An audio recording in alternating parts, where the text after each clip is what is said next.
बहुत समय पहले की बात है। एक राजा रहते थे। राजा अपनी प्रजा का बहुत ख्याल रखते थे। राजा के राज्य में प्रजा का कोई भी व्यक्ति दुखी और परेशान नहीं था। राजा की ख्याति दूर दूर तक फैली हुई थी। सर्दियों का समय था, खिली हुई धूप थी और राजा का राज दरबार लगा हुआ था।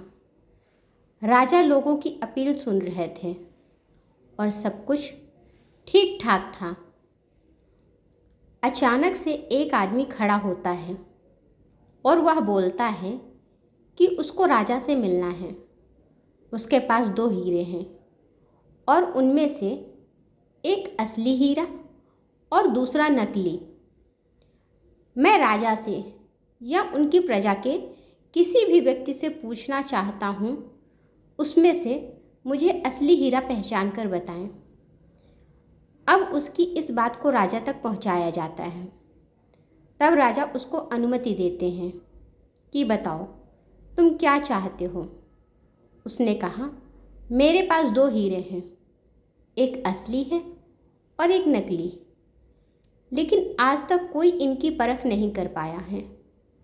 अगर आप मुझे बता देते हैं कि इनमें कौन सा असली हीरा है और कौन सा नकली, तो असली हीरे को मैं आपके खजाने को दान कर दूंगा। लेकिन अगर आप नहीं बता पाए तो आपको इस हीरे के बराबर की कीमत मुझे चुकानी होगी। राजा ने यह चुनौती स्वीकार किया और प्रक्रिया शुरू हो गई।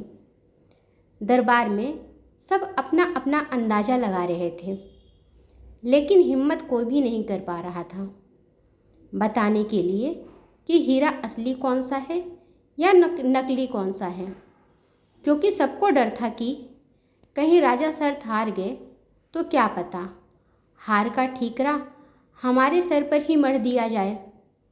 आखिरकार राजा ने कह ही दिया कि मैं इसको बता पाने में असमर्थ हूँ। लेकिन अचानक से भीड़ से एक अंधे बुजुर्ग खड़े हुए और बोले कि अगर मुझे मौका दिया जाए तो मैं बता सकता हूँ कि असली हीरा कौन सा है और नकली हीरा कौन सा है। राजा को प्रसन्नता हुई कि चलो कोई तो है जो यह बता सकता है कि कौन सा हीरा असली है, कौन सा नकली। अब राजा बुजुर्ग को आज्ञा देते हैं कि कृपा करके आप बताएं कौन सा हीरा असली है, कौन सा नकली। अब बुजुर्ग ने 1 मिनट में ही बता दिया कि यह हीरा असली है और यह हीरा नकली है। लेकिन उन्होंने यह बताया कैसे? सब लोग इस बात पर आश्चर्यचकित थे, क्योंकि बुजुर्ग अंधे थे और कुछ भी देख नहीं सकते थे।